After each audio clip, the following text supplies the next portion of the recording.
dans ton lit. Quand tu dis je t'aime mal, en piqué tu plonges, sans en avoir l'air. Je sais pas ce qui te ronge, c'est pas très clair. Je sais pas ce qui te ronge, mais tu t'enterres. Marie et moi, on a étudié dans les mêmes écoles, à Paris et en Angleterre. Et un jour, je suis allée voir une de ses expos, parce que avant d'être une réalisatrice, c'est une artiste.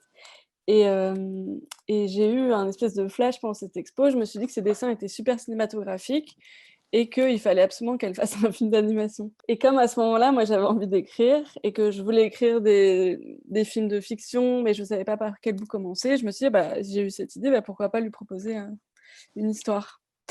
Et donc, ça a démarré de là. Et parce qu'elle, dans son travail, il y a souvent... Enfin, la figure de la femme est assez récurrente. Et elle est assez isolée. Et dans des cadrages très cinématographiques. Et en fait, je me suis dit que ça allait être le point de départ de l'histoire. Parce que ça aussi, c'est un point de départ de l'inspiration du film. C'est notre quotidien et notre manière d'interagir, même si on n'est pas des sorcières et qu'on est gentilles et bienveillantes. Et après, en fait, du coup, j'ai envoyé à Marie, j'avais commencé à essayer d'écrire un livre et j'arrivais pas. Et je lui ai envoyé des chapitres de ce livre. Et il y avait un chapitre avec des Amazones.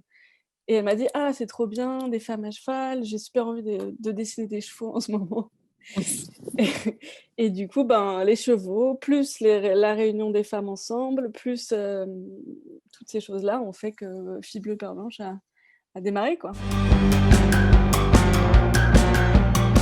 C'est Lola qui a tout écrit. On en a beaucoup discuté ensemble, mais moi, j'ai laissé complètement...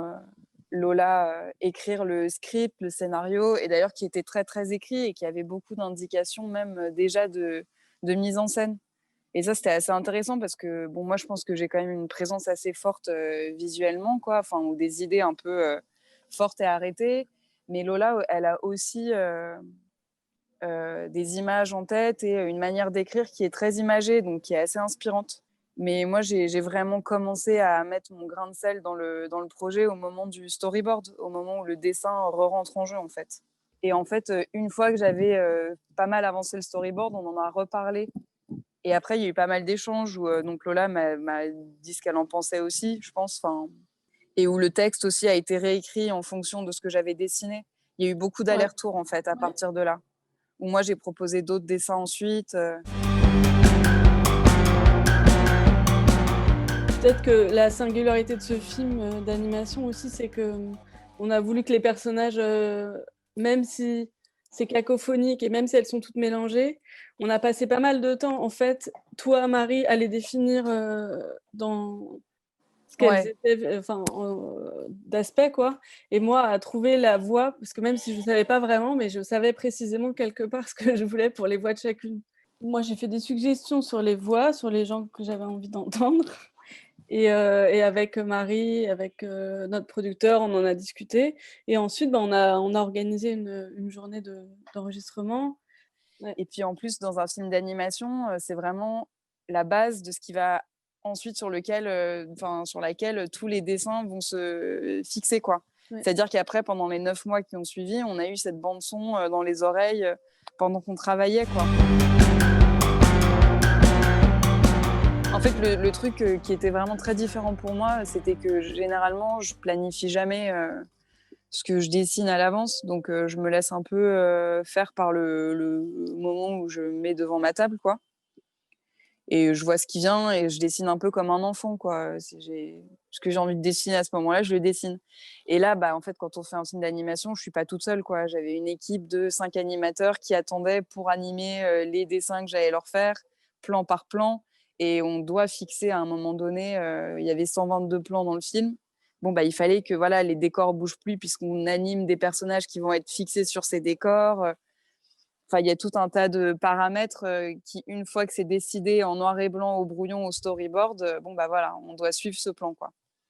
Et donc ça, moi, j'ai eu beaucoup de mal personnellement à un peu lâcher prise là-dessus et à me dire, il faut aujourd'hui, c'est ce dessin-là que je dois faire.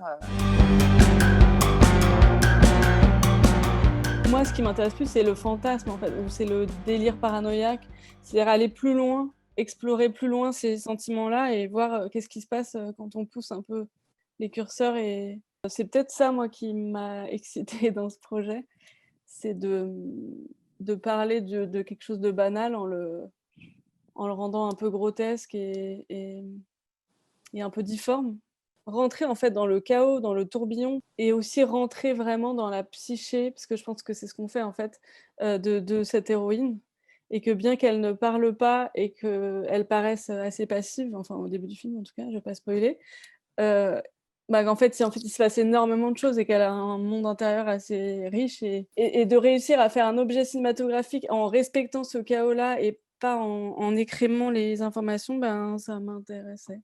Et quand on a passé des commissions pour avoir des financements, on a eu des commentaires et puis il y a quelqu'un qui nous a dit de très bienveillant et il avait raison, hein, mais qui nous a dit mais en fait pourquoi cette fin en fait il faudrait qu'elle apprenne à dépasser ses peurs. Est-ce qu'on dit pas que les peurs il faut les comprendre et les accepter, les recueillir pour ensuite les dépasser? Et en fait je crois aussi que ça m'importait et je pense que toi Marie aussi par rapport à ton travail d'assumer un petit peu la violence aussi de ces sentiments, quoi. On a tendance à les voir de manière un peu édulcorée et ah bah oui, c'est vrai qu'il faut surpasser ses peurs. Ah bah oui, c'est vrai qu'il faut se et qu'en fait là, non, juste dans ce film-là, on prendrait pas cette bienséance en compte. Après, c'est pas méga punk non plus, mais il y a quand même un truc où Ouais. Oui, mais je trouve que c'était bien ces mots-là, c'est genre assumer une violence qui existe, quoi, et qui peut être destructrice et qui est pas nécessairement la bonne réponse, quoi. Mais c'était pas le propos du film.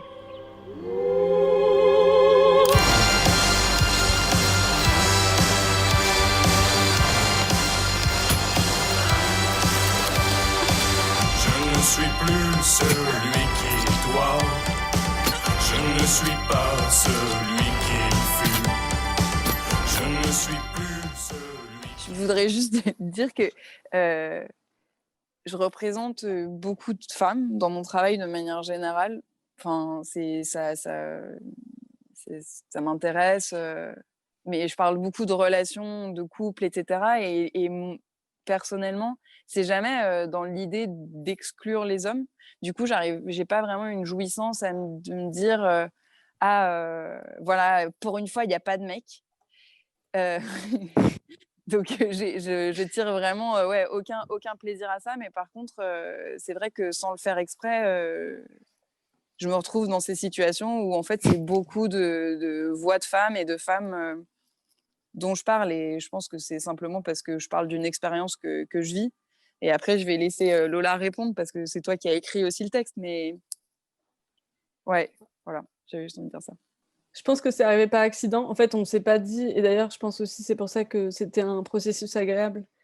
C'est qu'on ne s'est pas dit on va écrire un film féministe ou on va écrire un film, il n'y aura pas de mecs dedans. Ou, ouais, voilà. On ne s'est pas dit ça, mais c'est vrai qu'après, a posteriori, moi, c'est vrai que je trouve ça agréable.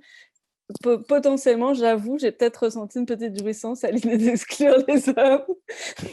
Non, mais par contre, c'est vrai que, et ça on peut le dire aussi, c'est qu'on s'est... Enfin, moi, je me suis posé beaucoup de questions, je les ai posées à Lola, du coup, on s'est posé beaucoup de questions. Mais au moment où on était en plein milieu du cœur du film, de la fabrication, et puis je pense que c'est inhérent à la fabrication de tout objet d'art, mais le doute, quoi. Mais où je me suis demandé d'un seul coup si, même si on avait un film qui n'était rempli que de femmes, est-ce qu'on servait la cause féministe, quoi. Parce que c'est hyper important pour moi de pas me tirer une balle dans le pied, quoi. Mais c'est super important pour moi d'avoir des voix de femmes qui soient fortes. Et à un moment donné dans le film, ça a été très important. Ça a été un enjeu majeur que effectivement ces femmes-là soient fortes et qu'on les voit pas comme que des victimes ou que obnubilées par ce seul mec. Qu'on se rende compte que elles sont là parce qu'elles sont puissantes, quoi.